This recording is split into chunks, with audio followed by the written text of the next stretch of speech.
El día de hoy es domingo de la Ascensión. La ascensión de Jesús es un hecho que demuestra a ese rey reclamando su trono. Y en la lectura del día de hoy lo veremos en dos aspectos, lo veremos en dos puntos, en dos vertientes. Uno que habla o que haremos referencia sobre la ascensión de Jesús, pero también tocaremos la parte de la actitud de los discípulos. Así es que veamos de las dos maneras, lo veamos desde los dos puntos, desde las dos maneras. La ascensión de Jesús es, llamémosle de alguna forma, una despedida de su ministerio, de lo que Él hace aquí en la tierra. Por lo general, las despedidas son tristes. El día de hoy, con la tecnología que se tiene, a veces ya no nos sentimos tan lejanos o tan separados de alguien. Leía yo en el transcurso de la semana que se calcula que en el mundo existen alrededor de 4,000 millones de cuentas de correo. 60 millones de esas cuentas se encuentran aquí en nuestro país. Y también dice que se calcula que al día se envían alrededor de entre 280 o 270 mil millones de correos electrónicos. Leía también que las cartas en el tiempo de la colonia tardaban, según la distancia, se llegaban a tardar de una semana a 6 meses. En el siglo XIX, el promedio de entrega de una carta era alrededor de 15 kilómetros. Por cada 15 kilómetros se calculaba una hora. Es decir, si la distancia a la que se tenía que entregar esa carta era de 15 kilómetros, el tiempo de entrega más o menos sería de una hora. Y me puse a hacer cuentas por ahí, me gustan los números. Me puse a hacer cuentas por ahí, decía yo, si la distancia de aquí a Acapulco son alrededor de 380 kilómetros, y si son por 15 kilómetros, entre 15 kilómetros, esto es una carta, si fuera todo de continuo, de corrido, sería entregada más o menos en unos 25 horas. A Cuernavaca son 86 kilómetros. Si son entre esos 15 kilómetros, 5 horas más o menos tardaría la entrega. Es decir, que si un ser querido se iba a vivir a una distancia dentro del mismo país, una carta podría tardar entre días o semanas en llegar. Y si ese ser querido se iba a vivir al extranjero, todavía esa carta se tardaría mucho más, llegaba a tardarse meses. Decía yo, al principio las despedidas son tristes. Había familias que vivían a distancias lejanas, pero dentro de esa misma tristeza que se llegaba a tener, principalmente cuando hay una partida de un ser querido, cuando sabemos que ya no le volveremos a ver por cualquier situación, esta despedida es triste. Pero, decíamos, esas partidas dolorosas se dan en la vida, en cualquier situación y en cualquier momento, con nuestros seres queridos, con aquellos que amamos, con aquellos que apreciamos, y esto nos llena muchas veces de tristeza, ¿no es así? Muchas veces así es. Algunos de nosotros pensamos y decimos qué bueno que se fue, ¿verdad? ¿verdad? Pero por lo regular las partidas son tristes. Lo que me llama la atención en la lectura del día de hoy en el Evangelio de Lucas, que dice por ahí que cuando el versículo 50 al 53 dice que el Señor llevó a sus discípulos fuera hasta Betania, alzando sus manos los bendijo, y aconteció que bendiciéndolos se separó de ellos y fue llevado arriba al cielo, y que los discípulos, después de haber adorado, volvieron a Jesús ¿cómo? Con gran gozo, dice la Escritura. Entonces, esta despedida no fue triste. Es de llamar la atención que la respuesta de los discípulos a la despedida final de Jesús mientras ascendía al cielo no fue una despedida de dolor y de tristeza, sino fue una despedida de gozo. Algo característico en el Evangelio de Lucas es esa palabra, el gozo. Si nosotros nos vamos al principio del Evangelio de Lucas, en el capítulo 2, en el versículo 10, dice que el ángel llegó y dio una noticia, una buena noticia de gran gozo. Así comienza el Evangelio de Lucas, o así lo encontramos en el principio, en este Evangelio de Lucas, y también lo encontramos en esa parte final de este Evangelio de Lucas. Vemos que los discípulos tenían gran gozo cuando Jesús ascendió y se fue al cielo.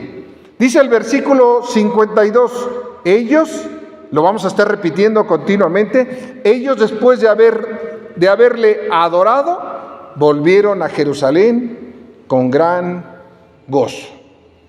Después de que ascendió Jesús al cielo, los discípulos le adoraron. Y decíamos, lo vamos a tocar en dos partes, hablando de la ascensión, pero hablando también de la parte que a nosotros nos corresponde como discípulos. En esta ascensión, sabemos que Jesús hizo lo que debía de hacer y nosotros nos corresponde adorarle y regocijarnos porque Él ha culminado su ministerio por el cual había llegado aquí a la tierra. No se fue porque haya sido rechazado, porque haya perdido o no haya hecho lo que le correspondía. Se fue porque había cumplido la obra que el Padre le había enviado a hacer. Eso dice el Evangelio de Juan en el capítulo 17, en el versículo 4. ¿Cuál fue esta obra? Dice que cuando el ángel se le apareció a José, le dijo que ese niño que nacería sería el Salvador del pueblo. Salvaría al pueblo de sus pecados. La Escritura nos dice que Jesús vendría a buscar lo que se había perdido y a salvarlo. Y Él lo hizo. Con su ascensión, Jesús comienza su ministerio celestial y es glorificado junto con el Padre y está allá intercediendo por cada uno de nosotros. Y la misma Escritura nos dice que está preparando un lugar para cada uno de nosotros y que las cosas están sujetas a Él y su pueblo, el que ha recibido su Espíritu Santo, nos dice que a nosotros nos conviene que Él se haya ido. Y aquí viene lo bueno. Con la ascensión de Jesús, su pueblo le adora. Y su pueblo se regocija. Porque significa que ahora ya no es solamente Jesús. Ahora nosotros somos la prolongación de ese ministerio como representantes de Cristo en la tierra. Cada uno de nosotros somos bendecidos, cada uno de nosotros le servimos, cada uno de nosotros le adoramos, cada uno de nosotros nos gozamos, cada uno de nosotros le glorificamos, le damos esa adoración a Dios. Y esa adoración se le da de diversas maneras.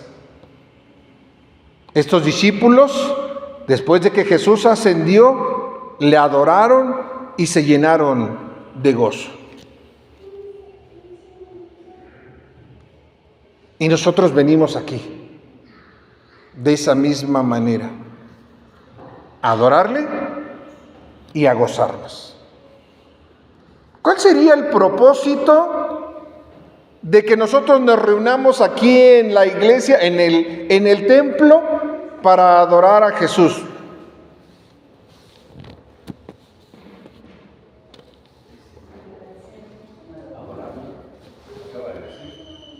Es el único despierto, mi hermano Ramiro, porque dice, lo acaba de decir, adorarle. Y dentro de la adoración, ¿qué hacemos?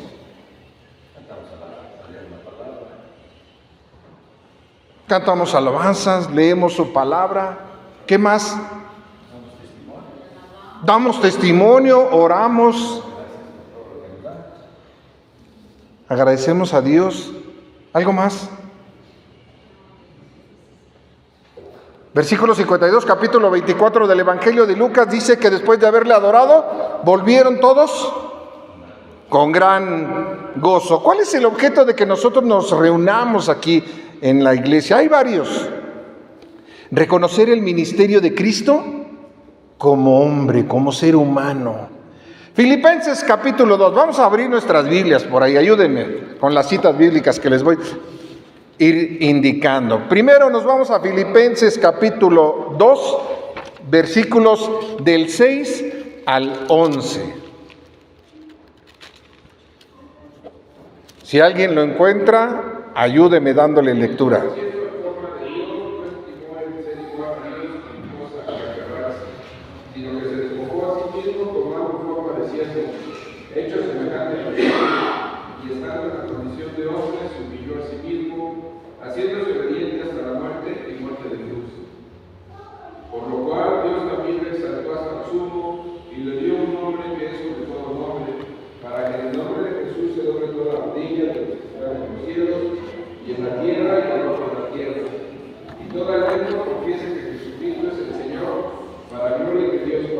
Amén, amén.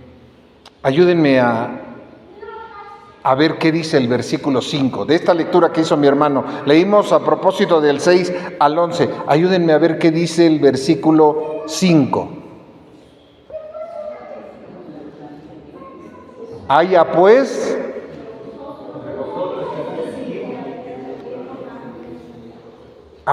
en nosotros este sentir que hubo también en Cristo Jesús. Cuando nosotros venimos al templo a adorar a nuestro Dios, que dice esta lectura que hicimos en el Evangelio de Lucas, cada que leemos el Evangelio en el culto, nosotros somos testigos de ese Dios hecho hombre para la salvación del mundo. Dios se hizo hombre y vino a la tierra para que todo el mundo tuviese la oportunidad de ser salvo. Y así lo dice el escritor de la carta a los Filipenses. Dice, sino que se despojó de sí mismo tomando forma de siervo, hecho semejante a los hombres. Se hizo hombre, vino a la tierra, se hizo como nosotros. Para que dice el versículo 8, para que estando en la condición de hombre, Él se humilló a sí mismo, haciéndose obediente hasta la muerte y la muerte de cruz. Cada que nosotros venimos al culto reconocemos ese ministerio, eso que Él vino a hacer para que nosotros podamos tener oportunidad de ser salvos. Sin eso, estaría por ahí cojeando nuestra fe. También cuando nosotros venimos a adorar a Dios, en Él reconocemos en el culto que nosotros estamos adorando a un Dios vivo. Tesalonicenses, primera de Tesalonicenses, capítulo 1, versículo 9.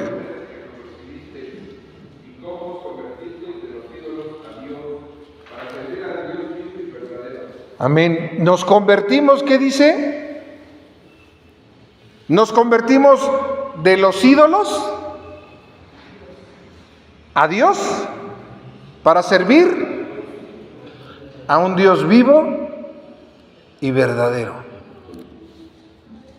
Fíjense que cuando estudiamos el libro de Ezequiel, uno de los puntos que decía un comentarista sobre esta parte del estudio de Ezequiel, decía que los otros pueblos le tenían más miedo a sus dioses que los mismos hebreos le tenían miedo a su Dios. Porque los otros dioses castigaban a sus pueblos. Y como el pueblo de Dios veía que Dios no los castigaba, no le tenían miedo. Y seguían igual. El Dios vivo que hizo el cielo, la tierra, el mar y todo lo que en ella hay. Nada más. Cada bendición que usted recibe es algo que Dios ha hecho y le ha dado. Salmo 42:2, es más, ni lo busquen, todos se lo saben. Dice: mi alma tiene sed de Dios, del Dios vivo, decía el salmista. En el Salmo 84, en el versículo 2, dice: mi corazón y mi carne claman al Dios vivo. ¿Es un Dios vivo el que tenemos nosotros? Es un Dios vivo. Es un Dios al que nosotros seguimos, obedecemos y le buscamos. Decíamos, ¿cuál es el objeto de que nosotros tengamos nuestro culto cristiano? En el mismo culto nosotros adoramos no solamente a ese Dios que se hizo hombre y vino a darnos ese ejemplo. No solamente adoramos a ese Dios vivo que encontramos aquí en la tierra, sino que adoramos al Cristo, a ese Cristo crucificado. Primera de Corintios capítulo 2, versículos del 1 al 5, y alguien más que me ayude a buscar en Primera de Corintios capítulo 1, versículos 23 y 24. Primera de Corintios, capítulo 2, versículos del 1 al 5. Así que, hermanos, os fui a vosotros para anunciaros el testimonio de Dios, no sin con excelencia de palabras y de sabiduría, pues me propuse no saber entre vosotros cosa alguna sino Jesucristo, ya este crucificado. Amén. Y estuve entre vosotros con debilidad y mucho temor y temblor. Ni una palabra ni predicación fue comparada con conocidas de humana sabiduría, sino con demostración del Espíritu y del poder, para que vuestra fe no esté fundada en la sabiduría de los hombres, sino en el poder de Dios. Amén. ¿Y qué dice el capítulo 1, versículos 23 y 24?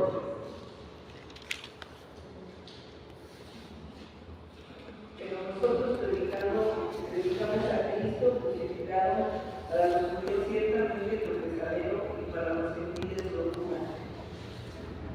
Mas para los llamados, así judíos como griegos, Cristo poder de Dios y sabiduría de Dios. Amén. Nosotros en el culto adoramos a Cristo, a ese Cristo crucificado que por algunos es despreciado, pero que para nosotros es poder para cada uno de nosotros. Y también le glorificamos y le damos alabanza, el honor y la adoración que merece. Hebreos capítulo 13, versículos 15 y 16. Hebreos 13, versículos 15 y 16. Adelante si alguien ya lo tiene. Así, hermana.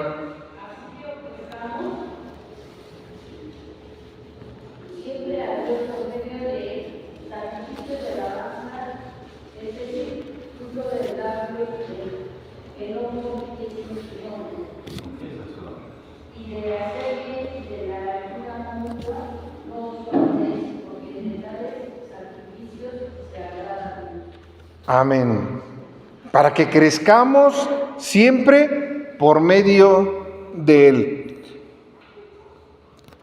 Pregunta, ¿alguno de ustedes continúa en la misma situación de conocimiento sobre la palabra de Dios que cuando llegó la primera vez? No. ¿No? Sí. ¿Mande? ¿Conocemos más? ¿Seguro? Así es. Tenemos más conocimiento.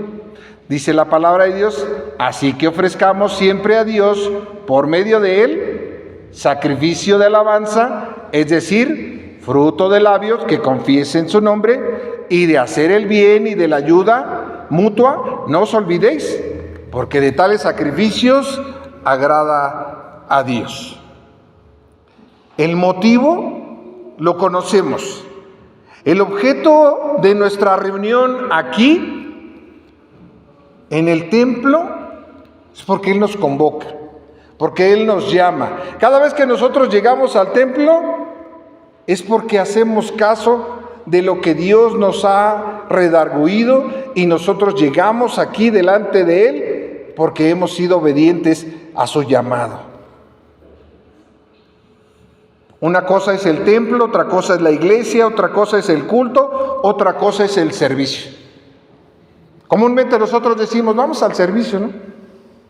Vamos a la iglesia, vamos al templo, vamos al culto.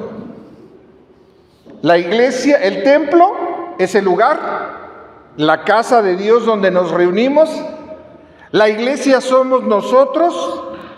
El culto es la adoración a Dios que hacemos a través de la liturgia. El servicio es lo que nosotros le ofrecemos a Dios dentro y fuera de donde 2 o 3 se congregan en su nombre.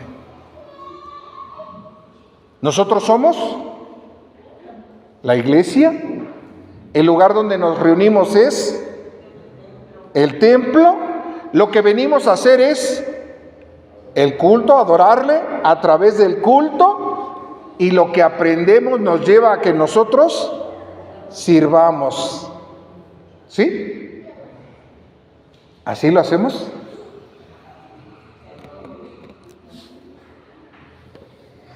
Ya sabemos que somos iglesia, ya sabemos dónde nos reunimos, estamos acostumbrados a venir a hacer lo que ya sabemos que tenemos que hacer y nos falta la otra parte, ¿no? Servir. Nosotros venimos y dedicamos también ese tiempo a adorar a nuestro Dios. ¿Cuánto tiempo debe de durar el culto, mis hermanos? ¿Cuánto tiempo debe de durar un culto? Ayúdenme. El tiempo que diga el Espíritu Santo. El tiempo que diga el Espíritu Santo. Amén. ¿Qué dice el artículo 333, inciso B de nuestra disciplina? Pastor, no leo mi Biblia, menos voy a estar leyendo la disciplina, ¿verdad? Dicemos por ahí. Dice que los cultos deben de durar 1 hora. Fíjense, ¿cuántas horas tiene el día? Ayúdenme por ahí con su celular. Chicos, ayúdenme con su celular. Vamos a hacer unas cuentas rápidas. No nos vamos a meter a Face ni nada, no, con su calculadora. Digo, porque ahorita yo lo tengo ocupado ahorita, el mío. Vamos a, ¿listos? Ok. ¿Cuántas horas tiene el día? 24, son 30 días. Vamos a cerrarlo en promedio, 30 días. 24 por 30. ¿720? Ok, sale. De esas 720, dormimos 8 horas mínimo día. Alguien ayúdeme. 30 por 8. 240. Vamos a restarle a los 720, 240. Ok, perfecto. Se supone que nosotros, en promedio, vamos a ponerlo así, tenemos 3 comidas al día y vamos a ponerle 1 hora por cada comida, es decir, 3 horas diarias, y si son 30 días, 30 por 3 son 90 horas, restamos 90 horas de lo que dormimos, de lo que comemos. Ok, perfecto. Y se supone que trabajamos 8 horas. Se supone que trabajamos 8 horas. 8 horas. Por 5 días son 40 horas a la semana. Por 30 días, 40 por 30, ¿120? Le restamos 120. ¿Cuánto queda? 230. 270. Quedan 270. ¿Qué otra cosa más hacemos? Ayúdenme. No, ver telenovelas, no. ¿Qué otra cosa hacemos? La comida, los quehaceres. Vamos a ponerle 2 horas de quehaceres diario en el hogar. Son 2 horas por 30, son 60 horas. Le restamos otras 60 horas. Ok. 210. Dale, perfecto. 210 horas nos quedan. Mis hermanos, de esas 210 horas, ¿cuántas horas ocupan ustedes para adorar a Dios? Ay, pastor, el pastor que llegó hace cultos de 2 horas, ya, pídanle el cambio al superintendente, dicen, ¿verdad? Se tarda 2 horas. Ese pastor ora mucho. En una ocasión en una iglesia sí me reclamaron. Sí, cierto, hace como unos... No, mejor no les digo porque van a empezar a hacer cuentas. Ay, el pastor estuvo aquí, ya sé en dónde, ¿no? Pero en una iglesia me reclamaron porque dijeron, pastor, usted se pasó en el tiempo de oración en el altar 40 minutos orando. Dije, hermano, ¿y no se le salió nada? No sintió así como que, ¿no? Bueno, ¿cuánto tiempo le dedica usted de esas 210 horas? 200 horas, vamos a cerrarlas. De esas 200 horas, ¿cuánto tiempo le dedica usted a Dios para adorarle?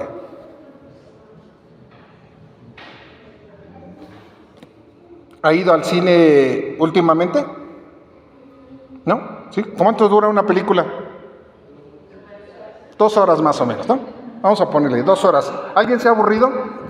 A mí mis hijos no me quieren llevar ya al cine porque me duermo en las películas.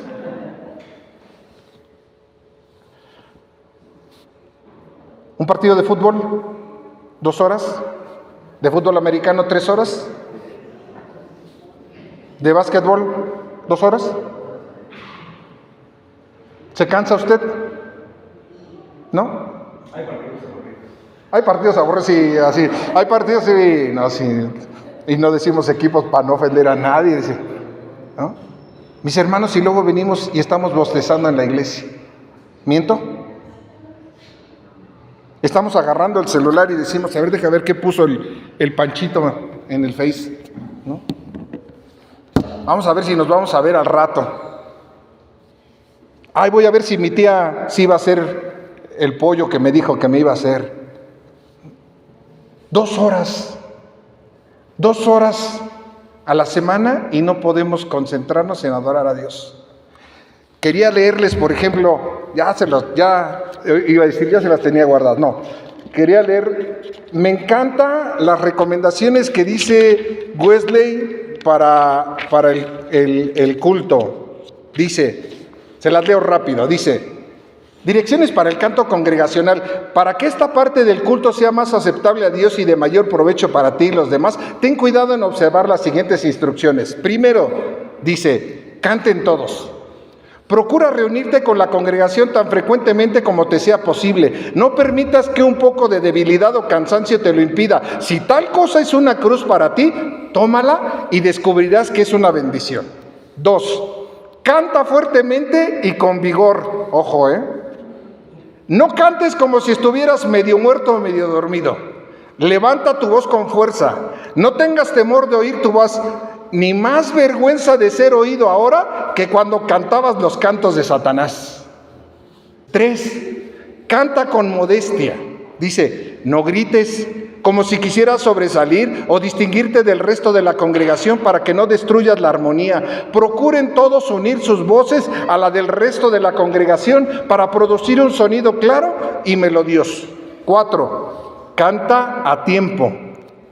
Cualquiera que sea el tiempo en que se cante, procura guardarlo. No te adelantes ni te atrases. Sigue las voces que guían y ve con su tiempo tanto como te sea posible. No cantes muy despacio.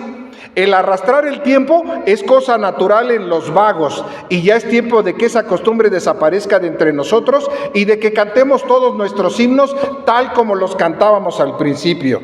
Y 5, dice, sobre todo, canta espiritualmente. Piensa en Dios en cada palabra que cantes, que tu intención sea complacerlo a Él antes que a ti mismo o a cualquier otra criatura. Para lograr esto, pon mucha atención en el sentido de lo que cantas y cuida que tu corazón no se envuelva demasiado con la melodía, sino ofrécelo a Dios continuamente para que tu canto, el Señor pueda probarlo aquí y tú puedas recibir la recompensa cuando venga de su gloria en las nubes. ¿Qué tal, mis hermanos? ¿Qué tal cantamos aquí?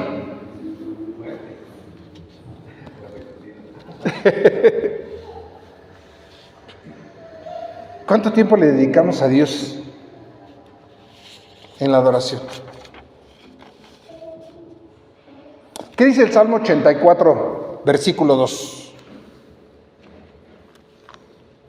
Salmo 84, 2.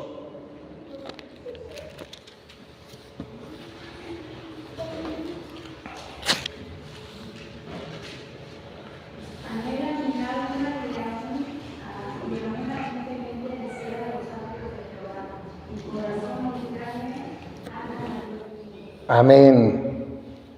¿Qué quiere decir el salmista cuando dice,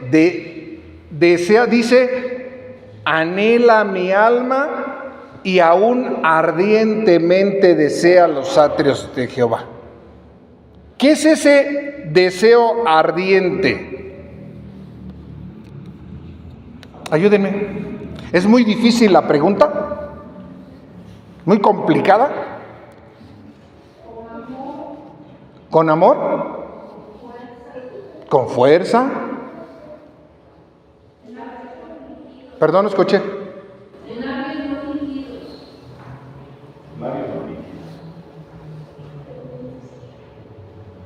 ¿Será? ¿Qué es ese ardiente?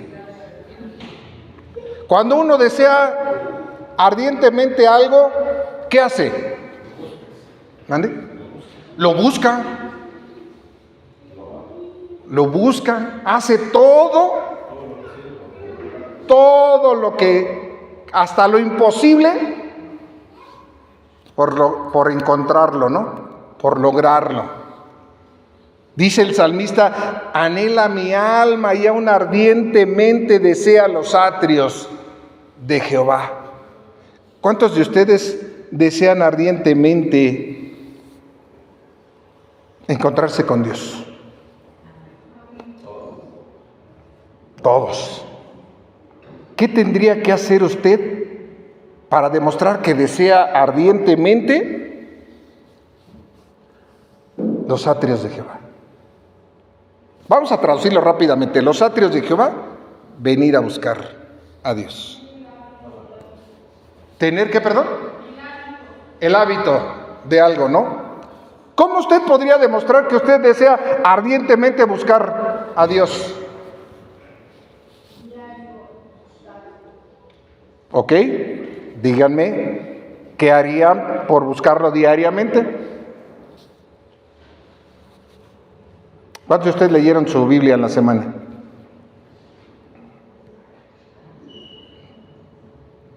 Cuando nos levantamos, oraríamos a Él y pediríamos su dirección. Bien. Y al terminar igual, durante el día igual. Perfecto. ¿Qué más? Voy a empezar a preguntarle a uno por uno. Voy a utilizar, como dicen, el dedocrático, ¿verdad? Sí. ¿Qué haríamos? Buscamos cada día según nuestra necesidad de sentirnos cerca de nosotros. A la oración decía usted que más tiempo puede ser un tiempo corto, pero con una necesidad tan grande que solo escuchar su voz nos deja con tranquilidad, Ferviente. con una paz que necesitamos. Ok. Y a veces es mucho tiempo, queremos hablar con Él a través de su palabra. Por eso la oración no es, puede ser corta, puede ser según la necesidad, según la necesidad que yo tenga espiritualmente. Es como un hambre, una sed. Tengo sed y a lo mejor con un vasito de agua ya, pero si tengo mucha sed, me tomo 1,5 litros más y más hasta satisfacer esa necesidad. Perfecto.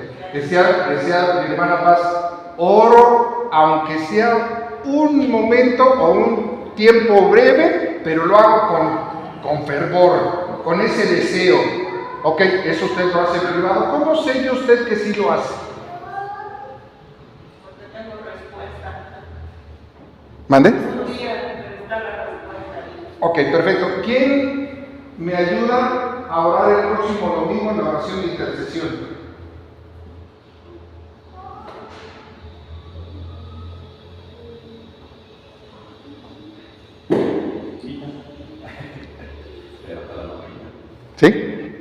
¿Sí? Sí.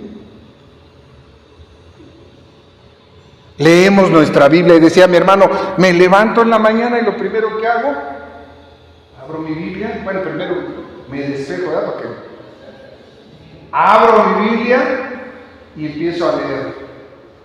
¿Cómo sé yo que usted lee la Biblia? ¿Cómo puede decirme usted, cómo puede usted demostrarme que usted lee su Biblia a diario? ¿Cómo puede usted demostrarme que diario usted ora?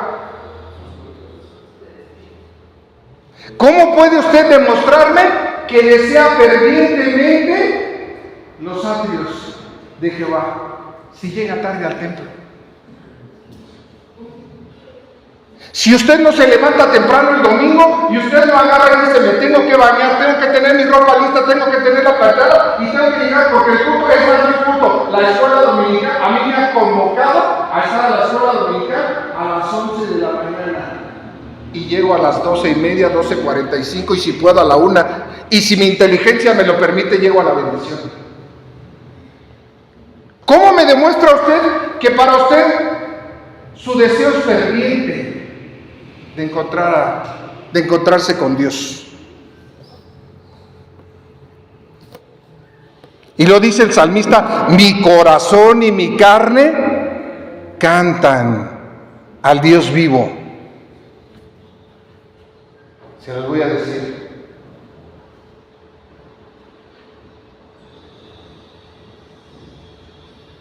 Dice mi hijo Daniel, y ya se los he dicho, mi hijo Daniel cuando me va a decir algo y ya sé que me va a decir, dice, ¿cómo te lo digo?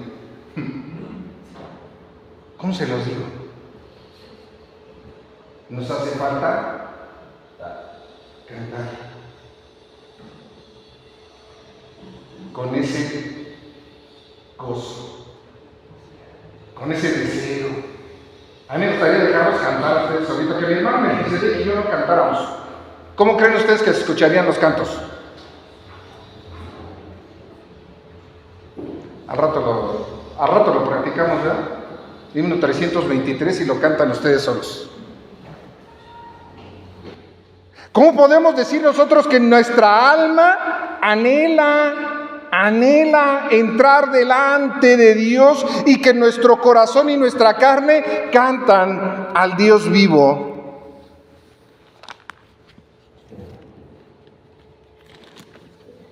Porque dice que el Señor Jesús en su ascensión, después de que se fue, los discípulos, después de que Él subió al cielo, le adoraron y volvieron a Jerusalén con gran gozo. ¿Cuál es la forma en la que adoramos a Dios? Alabándole, bendiciéndole, magnificando su gracia, su amor, su misericordia y hablando en todo lugar de su nombre. Con gran gozo. Mis hermanos, ¿qué nos hace regocijarnos? Por lo regular, cuando nosotros, les decía yo hace rato, a mis hijos, por ejemplo, a mis hijos les gusta ir al cine. Y los veo emocionados cuando se van al cine. A mí, dice mi hermano, ya dijo que se duerme, sí, ya me da. No, como que no me llama mucho la atención, ¿no? A veces los llego a acompañar, pero ténganlo por seguro que me voy a dormir. Ya luego les pregunto las partes. Luego me dicen, ¿en dónde te quedaste? En tal parte. ¿Qué hacemos nosotros para decir, me regocija, me llena de gozo estar aquí? Yo les he dicho, cuando nosotros venimos al culto y decimos, voy a ir para ver qué recibo, muchas veces usted va a salir y va a decir, cantó feo, dirigió feo, predicó feo, tocó feo. Es más, aunque la letra sea de la computadora, se veía fea la proyección, o sea. Pero si usted viene y dice, yo vengo a darme, yo vengo a buscar, yo vengo a adorar, yo vengo a entregarme, yo vengo a que el Señor, a entregarme, usted cuando salga va a salir lleno. Porque usted vino a darse, no a ver qué le daban, vino a darse. Y como resultado, Dios obró en su corazón. Por eso la adoración tiene que hacerse con ese gozo ferviente a nuestro Dios.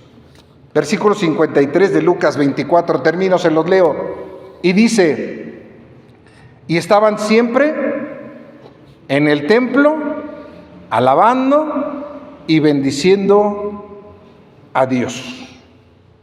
¿Estaban cuánto? ¿Dice? ¿Cuánto? Siempre. ¿Qué siempre? El día de hoy, ¿qué es siempre? A ver, díganme. Hermana Vicky, el día de hoy, ¿qué es siempre? En todo momento. Donde quiera. Dice que los discípulos, después de que el Señor Jesús ascendió, estaban siempre en el templo alabando y bendiciendo a Dios. ¿Cuánto tiempo usted puede estar aquí en el templo? Si por lo pronto, pastor, ahorita ya se tardó mucho, llevo 1:30.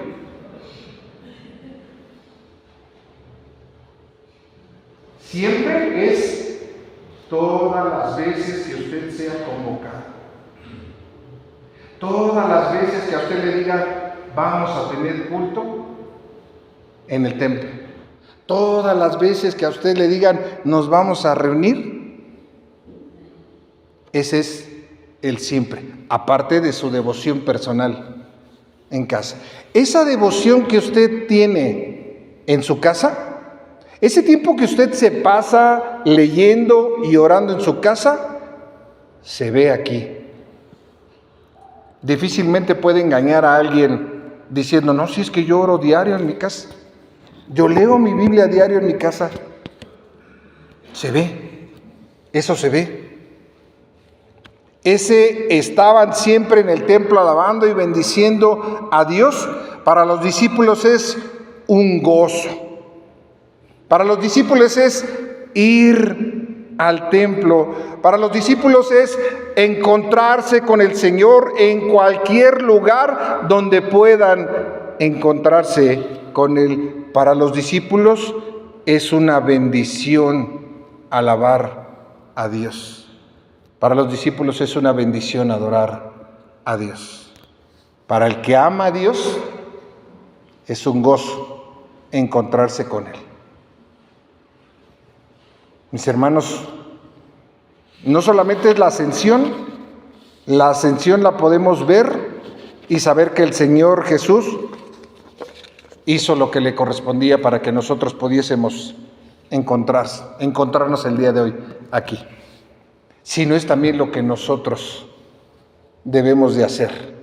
Cuando el Señor subió al cielo, los discípulos le adoraron, se llenaron de gozo, le buscaban, le alababan y le adoraban. ¿Qué nos corresponderá hacer? Buscarle, adorarle y llenarnos de gozo como cuerpo de Cristo. Oremos. Padre, te damos gracias, infinitas gracias, porque es tu Espíritu el que habla a nuestras vidas y a nuestros corazones. Señor, tu palabra es predicada y sabemos que solamente tú puedes redarguir a través de tu Espíritu Santo. Que sea Él el que haya hablado a nuestros corazones. Te lo pedimos en el nombre de Cristo, tu Hijo, quien es nuestro Salvador. Amén. Dios les bendiga.